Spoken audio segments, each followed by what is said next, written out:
All right, what's going on, y'all? This is Boxingwave. Bring you something a little different. All right, a little different. I said I was gonna be doing more outdoor videos. I just want to switch the channel up a little bit. I'm gonna do a lot of videos that's non-boxing related, but I'm gonna do videos too that's outdoors. It's beautiful in New York right now. I love to be outdoors. Very adventurous person. And you'll see that. You'll see more videos like this. Just want to do something different, because everybody's pretty much doing the same, usually doing audio, video, or do videos of them being recorded while doing a video in a house or whatever. I mean, I've done videos outdoors before, but never really on this level like that. So you see me doing new videos a lot in the car now and everything. But I felt like doing a pound for pound list. I haven't done one in a long time on this channel. Very long time, maybe a couple years, 2-3 years or so. Really nothing serious. Took me a couple minutes to whip up. Basically, my list is basically 50% based on what I feel is talent, skill, if weight and size is not a factor. And the other half is based on who's proven, resumes, stuff like that, wins. So that's what I'm basing everything on. All right, so I'm gonna start from 10, go to 1, and then give you a couple of names that I felt could have made the list, barely didn't make the list, and then we're gonna move on from there, right? Start at number 10, I got Keith Thurman.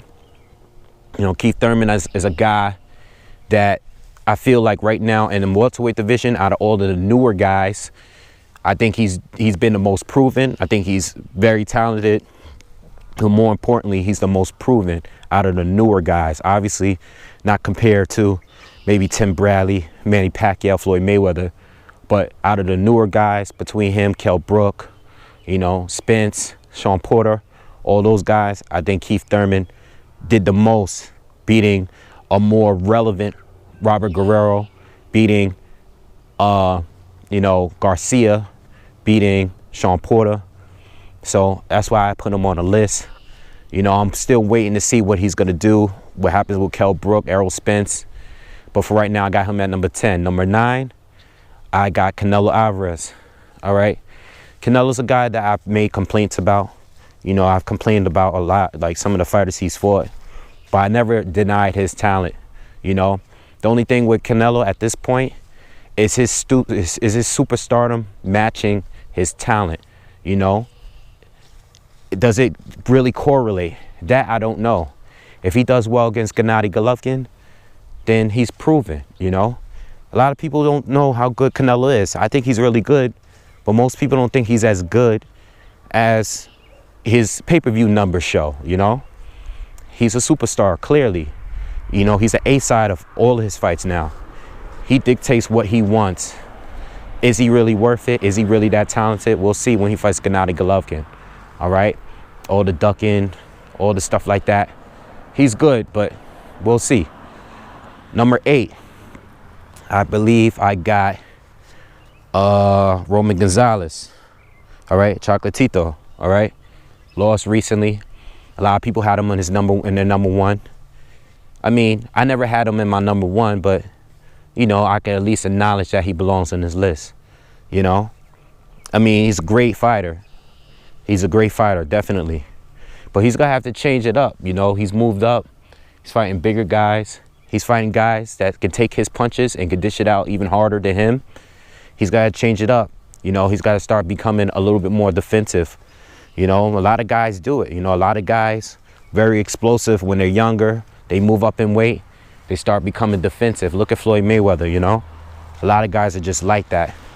So he's going to have to change it up if he expects to be successful down the line, But I have at number 8, he lost recently, but, listen, he could bounce back.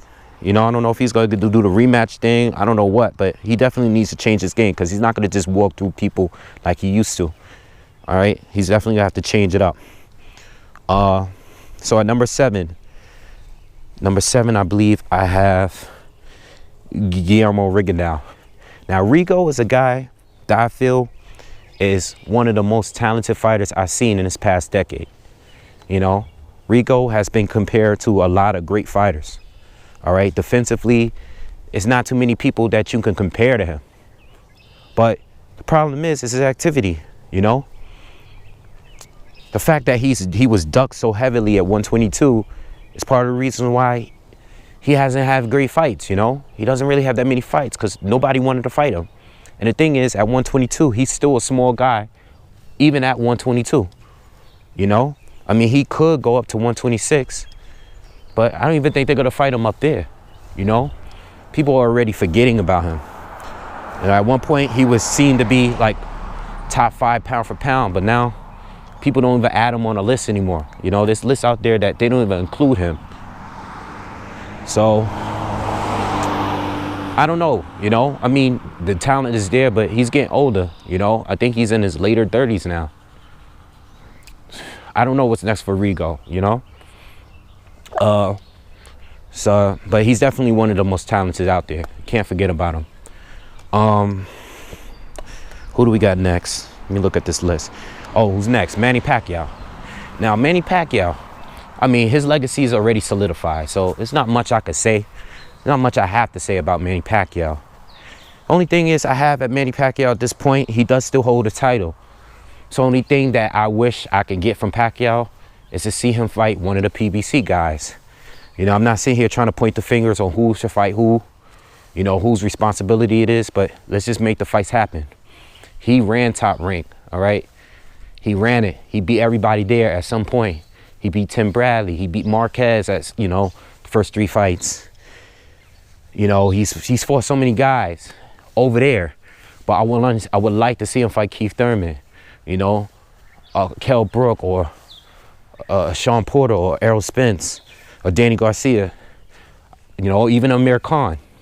I would like to see those fights before he retired, you know, but I have to keep him on a list just because of what he's done. And I don't think any of those guys can beat him easily, regardless of what happened in the Mayweather fight.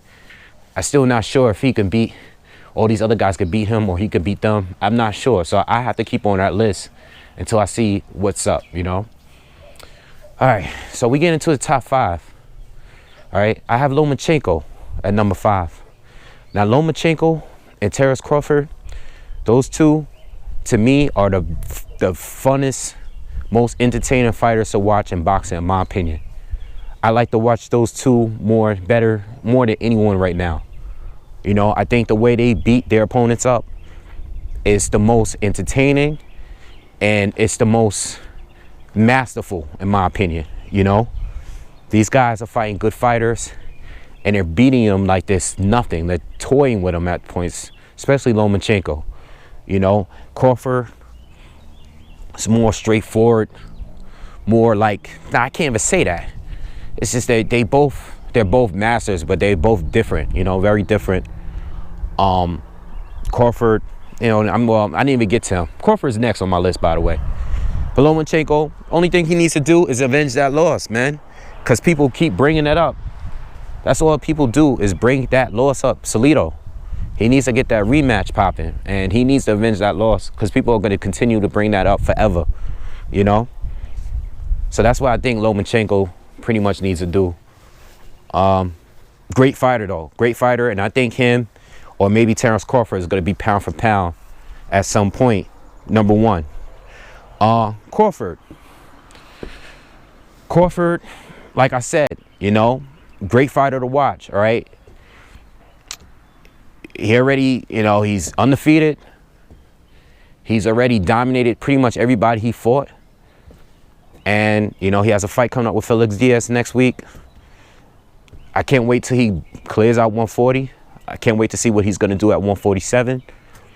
There's a lot of future in this kid, you know. Hopefully he just keeps clean outside of the sport, outside of the ring, stay out of trouble.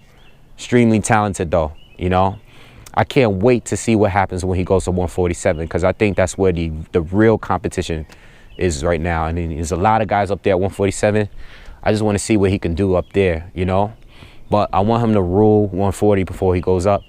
I don't know if he's going to be able to get undisputed, but only thing I wish for him right now is to fight a big name, you know, at some point. Whether it's Pacquiao, whether it's Adrian Broner. He needs that name. He needs it because I don't think he's as famous as he should be right now, you know? So that's how I feel about that. Now, we closing out here. We at number 3, Gennady Golovkin. I got him at number 3. Okay, I mean, you guys know I'm a big fan. I think he's very talented. But he's mid-30s now. You know, a lot of people question if he's slowing down. You know, a lot of people think he's still overrated. All right, I don't know, but we know he's fighting Canelo next. You know, and this is a big deal. A lot of people think Canelo could beat him. Canelo has looked more impressive lately, but Canelo hasn't fought the greatest fighters in his last 2 fights. Who would he fight? Like, you know, he fought what, the last 3 fights where he fought Amir Khan, he fought Liam Smith, and then he fought Julio Cesar Chavez Jr. You know, if you look at Triple G and the last couple guys he fought, or the last 3 fights, I think he had Dominic Wade, Kell Brook, and Danny Jacobs. And 2 of these fights, the Kell Brook one and the Danny Jacobs one, a lot of people criticized for him. He wasn't in trouble against Brook, but Brook gave him a couple good rounds. But Danny Jacobs, a lot of people felt that he, you know, lost that fight or whatever. Regardless, I still think Golovkin is a pound-for-pound fighter, top 3, you know, right now. I think the top 5 could definitely be mixed around a little bit, but I have Golovkin at number 3. Number 2, I got Sergey Kovalev. At this point, you should know who I have at number 1. Kovalev. I would have never thought in that Andre Ward fight that Andre Ward would get outboxed by Kovalev. You know, I knew his power was going to be a huge factor against Ward, but I would never have thought that I see Kovalev outboxing Andre Ward, which is what happened in that first fight. You know, I thought Kovalev outboxed him in the first half of that fight. Problem is, I thought Ward won the second half of that fight. I still think Kovalev edged it because, you know, he got that knockdown or whatever, but yo, Kovalev is nice. You know, he's good. And he's got the credentials, you know. He's proven. He's been proven before Ward.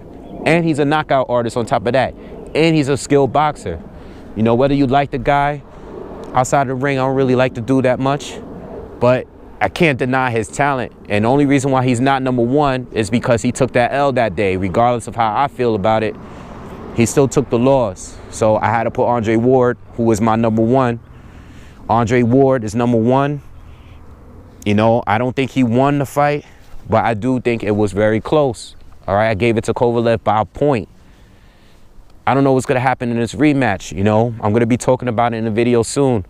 But still, Andre Ward is number 1 to me. I thought that fight with Kovalev was the pound-for-pound number 1 spot. I thought that was the most important fight in boxing. And I think the rematch, again, is the most important fight in boxing. I'll make a video talking about what these fighters need to do to win that fight. But as far as right now, I got Ward at number 1 and Kovalev at number 2 until the rematch. If Ward wins again, obviously he stays at number 1. If Kovalev wins, he's going to number 1. That's the way I have it. Now, as far as a few people I didn't add on this list, you know, basically the welterweights, I think Kell Brook, I think Errol Spence is very important. All right, maybe one of them to get that 10th spot. Me, you know, basically, if Errol Spence is to beat Kell Brook and look impressive doing it, I might slide him in that 10th spot. You know, if Kell Brook looks impressive against Errol Spence, meaning we get a knockout or a clear decision by one of them, I'm probably going to slide him in front of Keith Thurman for obvious reasons. If you've seen my videos before, I personally think both of them are a bad stylistic matchup for Keith Thurman. That's just my opinion. You know, I think that fight is important, and I think whoever wins that gets their spot in the top 10, even Errol Spence this early. All right, that's my opinion. Who else I didn't add? Tyson Fury. He's the only heavyweight that I see that is talented enough to be a pound-for-pound fighter. The only heavyweight right now. All right, well, Klitschko was always there for a minute, but, you know, he's coming off 2 losses. He's out, you know. But Tyson Fury is not on the list because he's not active. He hasn't fought since he beat Klitschko. Dude got fat. He's training now. He's getting himself back together, but he ain't fighting right now, so I couldn't add him. All right, had to put him out.